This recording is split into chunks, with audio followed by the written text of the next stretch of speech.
Hi, everyone. This is a Leadership with Heart podcast, and this is Heather Younger, your host. Employee experience is powered by emotions. Managers and or leaders within organizations get to choose which emotions they unleash from within the people they lead. Leaders, meaning supervisors or above in an organization, drive much of the positive or negative emotions by their actions or inactions, their words, or what they fail to say. When a manager chooses their words and their actions carefully, they exhibit great emotional intelligence. These managers are often thought of as leaders who care, or as I like to call them, leaders with heart. This special brand of leader drives engagement and loyalty simply by being themselves. Are these leaders perfect? Absolutely not. It is in their awareness and sharing of some of their imperfections that we realize their brilliance. In this podcast, I ask you to see yourself in the stories my guests tell about times when they were not the best versions of themselves, but how they used their hearts to guide them to a place of deeper connection with their teams and heightened leadership prowess. Enjoy. Hi, everyone. This is Heather with the Leadership with Heart podcast. Today, I am super excited to have Robert Glazier on the phone with us. He is one sharp leader, I have to tell you. I met him. He and I were both speaking at an event. It's called TinyCon, and it was a user conference for a company called Tiny Pulse that does employee engagement surveying and recognition and things like that. And I really enjoyed his talk. What I liked most about it, I could tell he was a leader with heart, real focused on what he can do for the people in his organization and for his culture. And he was very learned and read lots of books in this area. But I liked his ability to make things more objective in this space and to be focusing on, how are we measuring this and how do we know we're successful and those types of things. So I do believe that leaders with heart aren't all about, squishy unicorns and birds floating everywhere. But I do believe that leaders with heart also are smart, and they're looking at the connection between heart and kind of proof of concept. So that's why you're on the show, Robert. Thanks for coming. Thanks, Heather. Happy to be here. So where are you right now in your leadership journey? I'm evolving. I think leadership journey is the perfect sentence because I don't think it is not it's not a mountain that you summit. I think it's an evolution. You change, the game change, you change, and it's sort of a dance. I think that for anyone, and the key for me, which getting down the right leadership path is like going all the way back to the beginning and figuring out what you want, what you value, and then building everything from them there, because to me that's the foundation. And if you don't get that right, then you're building a house on an unstable foundation. That makes sense. And what's the name of the organization that you're that you lead? Forgot. Oh, Acceleration Partners. Acceleration Partners. And what do you guys focus on there? So we focus on what's called affiliate marketing, which are performance-based marketing campaigns with large retailers and consumer companies that where the marketing partners take some of the risk and they determine what they're willing to pay for a new customer or a new email or some sort of transaction. So instead of me buying an ad on your site, I say, hey, you can talk about my product. I'll give you a link and I'll pay you 10% of that. Another quick example, every podcast in the world, has an author on, has the book on it afterwards. You can link to Amazon, and, if I buy the book through that link, Amazon will pay, you a 10% commission. So that's a very simple example of how it works. Oh, awesome. Oh, cool. That's great. Well, I mean, I know that is a big area that most people are baffled by, because even me, I get so super confused by it. People have approached me often when they feel like we should be linking and all these different things. You are way over my head. I need to come to you on that whenever that comes to my door again. I will. I'd be happy to coach you on that. It's complicated and simple at the same time. Yeah, I'm sure. As most things are, funny enough, right? You've got to know it. You got to have the experts there and people that know what the heck they're doing. Be distrustful of anything that's too complicated. I when anyone tries to sell me something I can't understand, I've learned to run the other way. Well, that's a good one. Well, we're going to try to see if we can keep it simple today for sure. So, okay, most of us have a reason why we lead. We're driven to lead by, something from our childhood, some incident that might have happened. Do you have something that's a driver for why you lead others? Yeah, I mean, I think having gone through the actualization process of figuring out my values and my purpose, I think that, I am driven to figure out a way to make things better and then share them. And so for me, I never liked doing what other people was doing. I was trying to improve it, but it's not for my own benefit. I enjoy other people then kind of getting the benefit of whatever that improvement is. So I think that what has led me, I remember someone years ago who was trying to get me to move to California, a good friend who worked for his company. And this was right before I started Acceleration Partners. He said, you're pretty much almost unemployable at this point. He's like, you're really close, where you just make that decision where you want to be in control, you want to make the impact that you want to make. And so I think for me, leading is my way of making a contribution. I love that. The other day I was speaking with someone and they were talking about their focus, their lens was about service. And so, you kind of have that same idea that, I want to get better, I want to learn, and I want to share it with others because it's kind of boring and it's not very fun when you're doing this all alone. Yeah. Like my son, I had this thing in preschool, you talk about sort of filling up the bucket. Like for me, filling the bucket is when someone said, I saw this, and this happened to me actually. I spoke on the same topic at a different conference. Someone came up to me and had actually seen something about that topic online, said, I read this, I was struggling with this. I ended up doing this with a couple of my employees and it really worked. And thank you. And so that's the stuff I love where hey, the idea made a difference and it helped someone run their company better or get a better outcome. I love that. So for those who you do lead, I'm curious to know, I used to ask, what is it that, how would you define your own leadership style? But instead, I'd like to know how you think others would describe you as a leader. I think, intense, driven. I hope they would say authentic. I use the word authentic a lot in terms of, I think that we talk about integrity. And I'm a big believer in integrity. I think there's some subjectivity around integrity, particularly as we've gone global as a business. I can tell you there's real cultural differences in integrity. You might think here, not turning in your son for a crime is integral, and someone else might think, the complete opposite somewhere else. So for me, authentic is just that alignment between someone who what they do is what they say and what they're thinking, and they're consistent. So whether you like it or not, they're consistent. And I think that's how people can decide which leaders, and which missions and visions and stuff they're interested in. They want to sign up for. I don't think everyone's a great leader for everyone. Oh yeah. I mean, it makes me think of like a buffet in a way, right? You walk through it and not everybody chooses everything that's there, and it's based on what we're attracted to, right? Yeah, I've been using this example a lot where let's think of company A, and it started by this competitive athlete, and the culture is really about competition, and 80% of the bonus go to the top 20% of the people, and they are high growth, and they come up with new products, and the company retreats are all about competition, and they're growing 40% a year, and the bottom 10, 20% of people are asked to leave a year. Then you have company B, and they're a family business, and they've been around for 100 years, and they grow 5% a year, and they're in the community, and they're valued for their stability, and people work there forever. And both of those are great companies, and they might have great leaders. But I would argue that people from company A probably would hate working at company B, and vice versa. But what those companies are, they're just consistent between their leadership and their behavior and what they reward.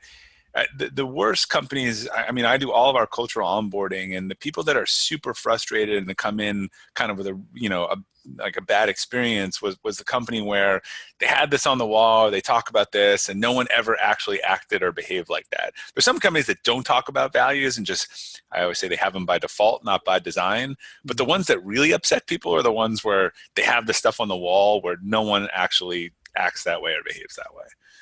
Yes. Yeah, that is absolutely something I see that a lot in survey comments because I read lots and lots of comments, thousands. And when I look at that, I'll see that where, especially with, sometimes it's the supervisor level manager, but often it's the frontline looking at the executive team saying, well, why aren't they exhibiting fairness or whatever one of the values might be? So yeah, I agree with you on that. They're watching. Here's the thing with leadership. Someone's always watching. And we are telling a story by our actions, and it leaves a positive impression or it doesn't. Right? I always say that what I've learned is that do as I say, not as I do, doesn't really work as a parenting or a leadership strategy. Yes, I've had my kids say that before. Well, that's not very fair because I'm like, I hear you. I hear you. We're all working on that. We're all working on getting better now. So My kids are all over us because we've implemented the screen time thing on Apple, and my son comes in and starts a fight over it every couple of days. And he was calling on my wife last night about like, look, you should have it. It should be done by 9 o'clock and shouldn't be in bed. He's like, well, how come your phone's in bed? and she was like, you don't get to tell me what to do. It's never a great answer. Like, it's he was smart though. He clearly he reads the stuff I write. He was gonna get stuff. Oh, I love it. Oh, all right. So, what if when we think about being a great leader and one that's more evolved, who just is more aware and puts more time into themselves, which I believe that you are one, which is why you're on the show. There are times that we talked about earlier as a journey. Is there ever a time specifically, some kind of story, if you can tell the listeners, when you were not the most glowing leader you could be? You weren't the best version of you, and what you did to kind of come out of that? I think there were two inflection points. So the first really hardcore leadership training program that I went to, that got down to really personal core values and core purpose and the inner journey, made me realize that and I think this is a similar evolution that a lot of people go to as new managers or leaders, that my first evolution of a leader was, and when I spoke about this years later, going back to that program, I put a picture of like a patchwork quilt. And I think you come in, you get responsibility, and you look to a lot of people that you emulate, and you say, oh, I saw Heather does this, and Heather likes that.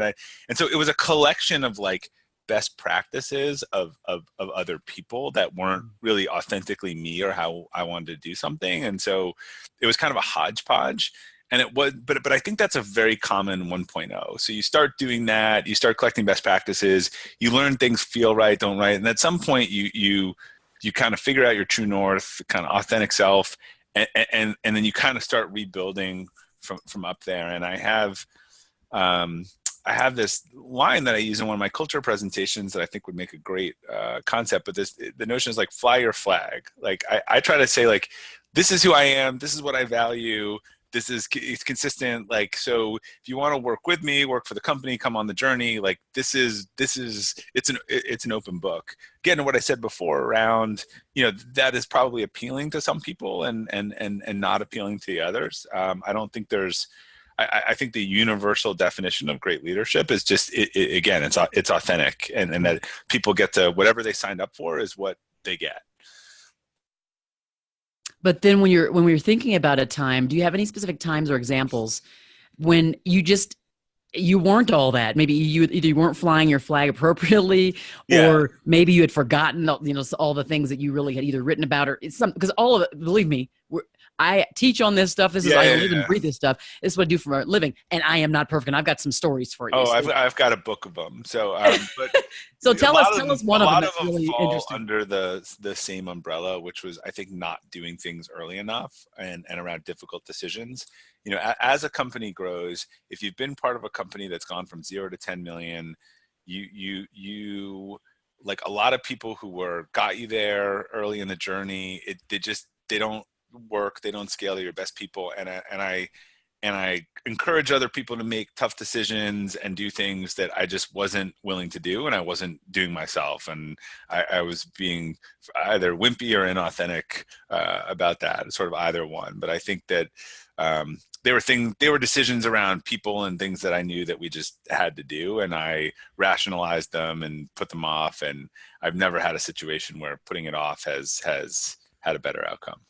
Interesting. I remember what part of your talk at Tiny Pulse was kind of about this idea, and without getting into great lanes, I'd love for you to share with the listeners just some of that philosophy around that, your talent acquisition philosophy that you have when you're bringing people in, when you're letting people go out the door, that kind of thing. Yeah. So our program's called Mindful Transition, and there's some stuff I published online of it, and I think you can even see that talk from Tiny Pulse if you Google it. But the focus is, we just felt like as a company was building a great culture and people would give 2 weeks notice, and it just, again, it felt inauthentic. Like, these are good people, they're giving 2 weeks notice. Now we all those doctor's appointments and stuff, like it felt like, this is terrible. Why is this the default process that goes on? And so we decided, our moonshot was sort of, how do we blow this up? And how do we get people to start honest conversations? How do we create the psychological safety and tell them that if they talk about problems or not wanting to work here or whatever it is, we will not walk them to the door?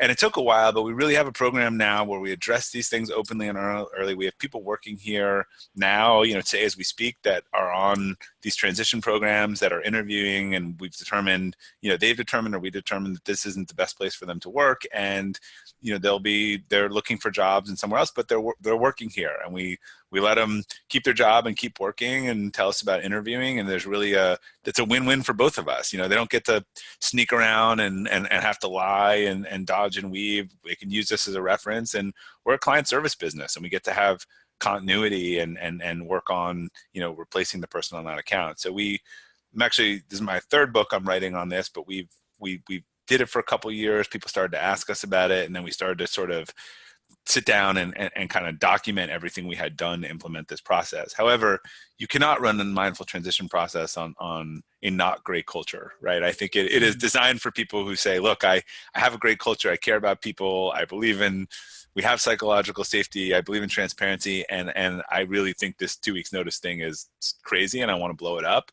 It doesn't work if the company doesn't have that foundation under it. I love that. Yeah, it's interesting. Yeah, it's like let's start from one. Don't go all the way to 20 and think you can get there. And a lot of organizations do that.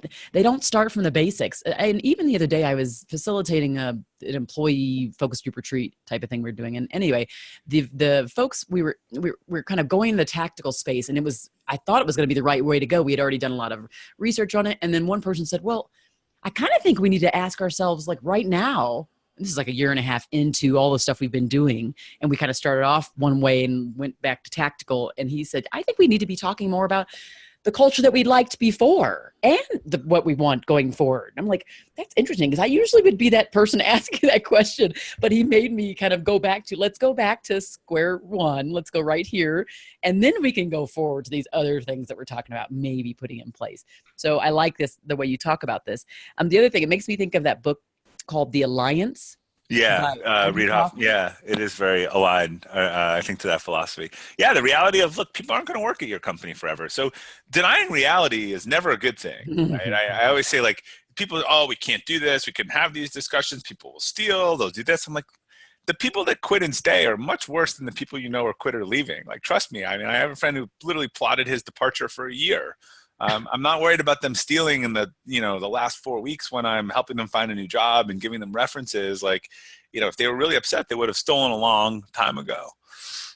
It's a very compelling concept. So thank you for putting it out there, because I think I like to interview people who have a pretty high emotional intelligence, which is, the emotional self-awareness of yourself as a leader is a big one, but that's that whole social awareness, like just being aware of the other people around you, what's going on. And when you're just calling it out, like right from the beginning, like you have this very transparent agreement. Everybody's on the same page. You're tracking where that's going. You're seeing, how everybody feels. And then you're just, parlaying it to make their transition out just much more easy. So I don't know. I think it's pretty cool not to have that. But if you're, as I was saying before, if your managers, if you don't have your managers trained, like let's say I say as a CEO, I want to do this, right? And I want everyone to talk and have honest discussions, and I haven't set the right level of accountability with my managers and train them. Someone goes and has one of those first discussions with their manager, and then they're put in like the penalty box by their manager. Like, then it's game over, right? So that's what I'm saying. It has to be a holistic,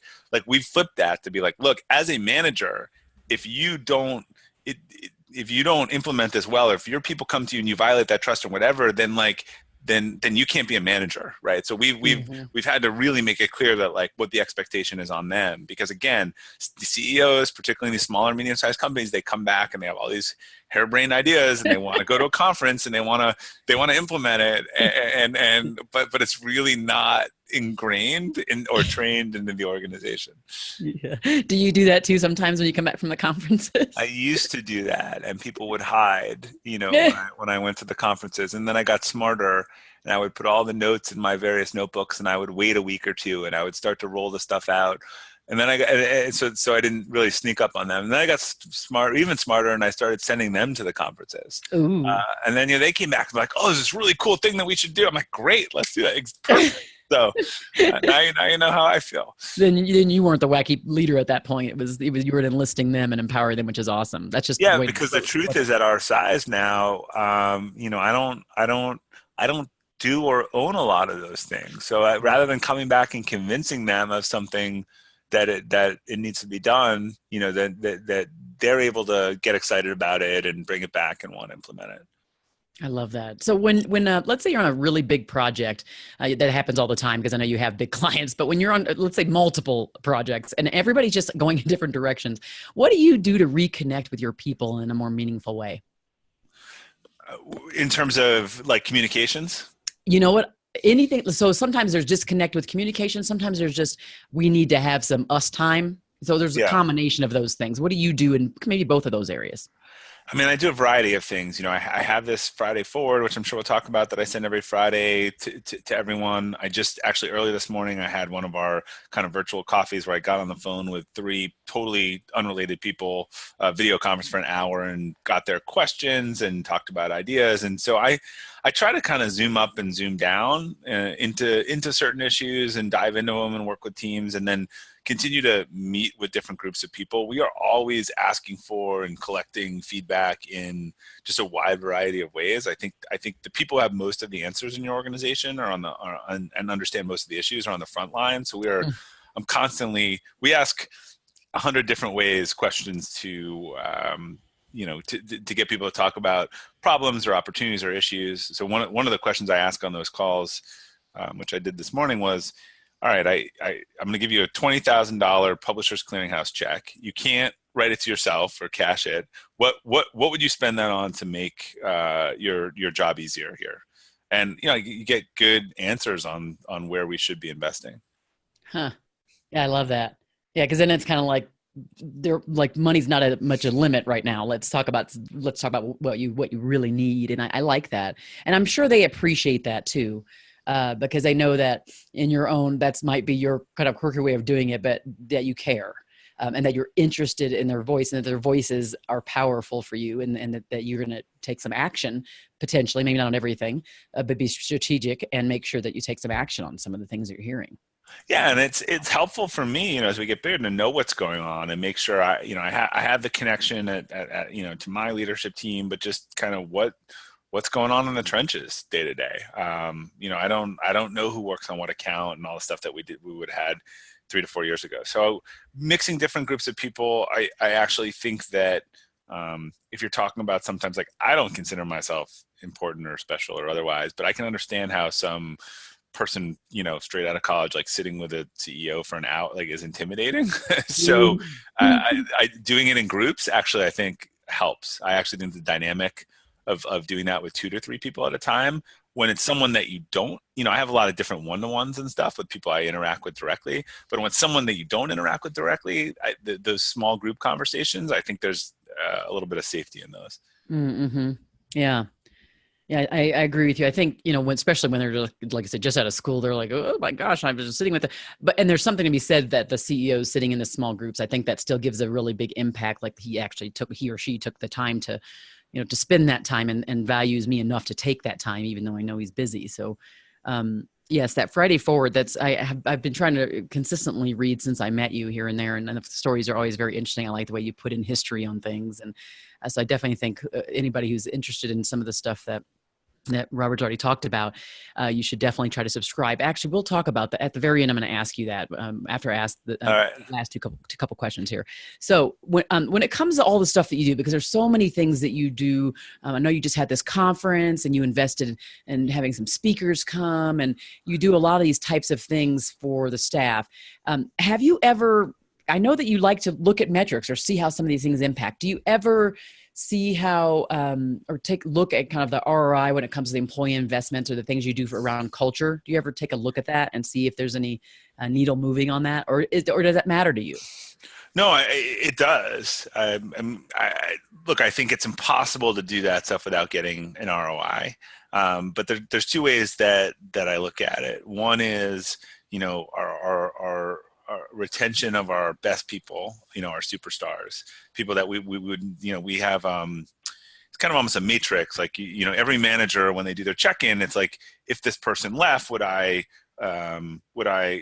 fight to save them? Would I not? And then the employee says, like, if I got an offer. And so, the people that you really want to keep in your superstars, I don't look at overall turnover, because I think, like any company, we make mistakes, things change. There's actually, like, the right thing to do for some people is to move on or to take a different role or to do a transition. So but I look at that sort of retention of our superstars, which is very high, and that drives our business. Like, if our best people stay. So that's one area where I look at. And then two is, we're focused on this concept of, this is the subject of my next book, but on this notion of building capacity in people holistically. And that, if we focus on making them better people, better time management, better health, learners, all this stuff, that we get the work benefit of that, and their family and them get the life benefit of that. And that's really the win-win. And I can tell you specifically, we worked on a whole goal setting thing with a company last year, and we helped some people who wanted to do some challenges for the first time, like a half Ironman or a marathon or 5K. We got a coach for them, and we started a goal channel. And, the people that were posting in that, and then we're hitting these new personal heights and doing things they haven't done before, we're all having great years professionally.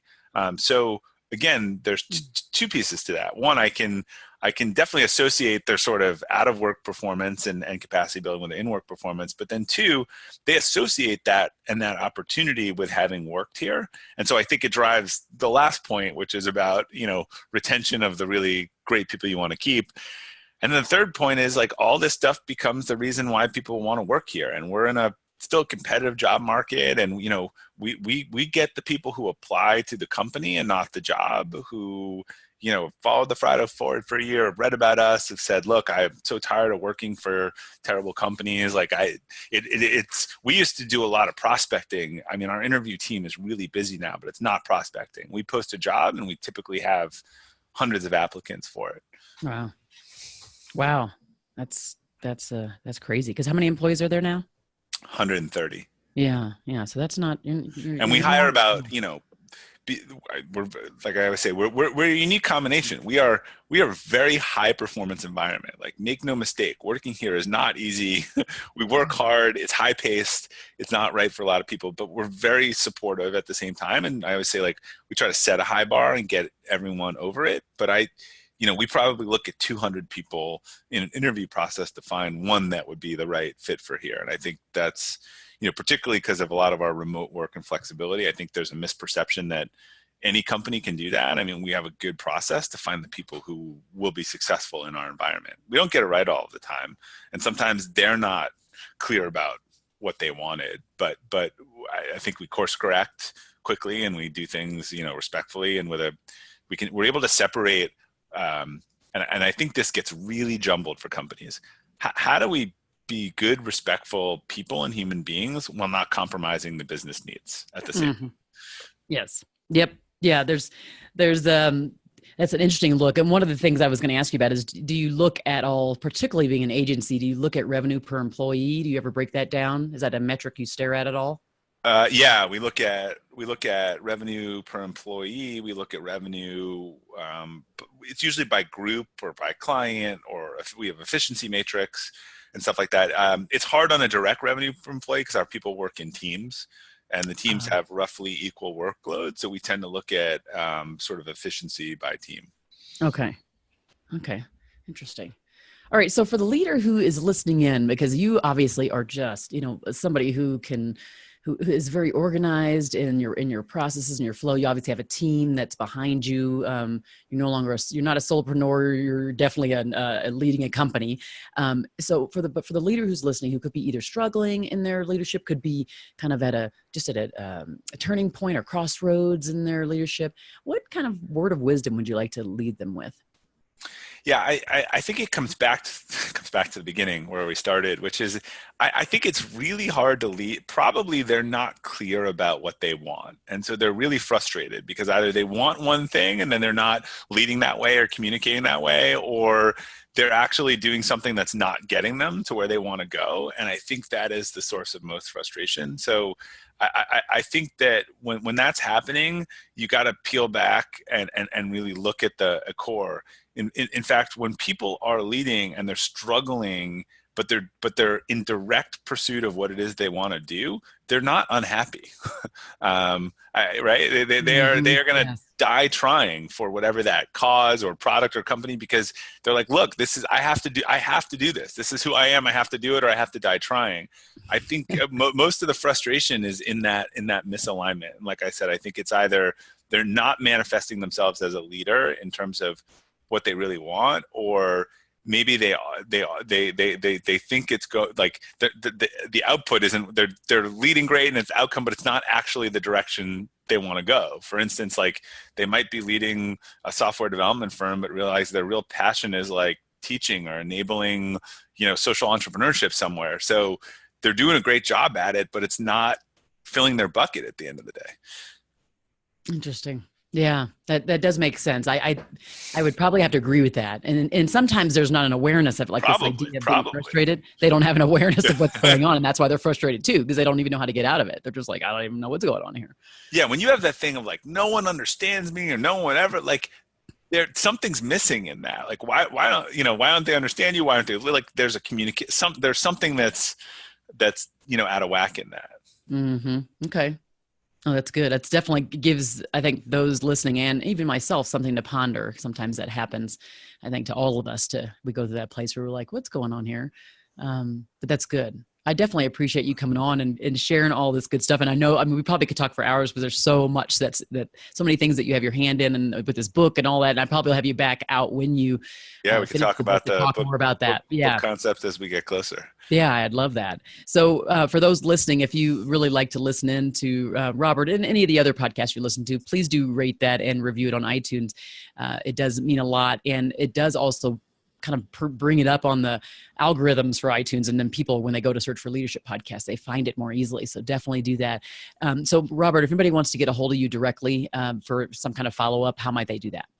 Sure. Best place probably to find my integrated self-online. You can go to Robert Glazier, glazer.com, kind of Google my name if you don't feel like typing it in, or if you want to sign up for Friday Forward, it's fridayfwd.com, and then that comes from me. And if you email me, I will almost always respond if it's not something hateful or full of swears. I've learned, actually, I had one Friday Forward, and I've learned not to engage with people who just want to get into an angry spat.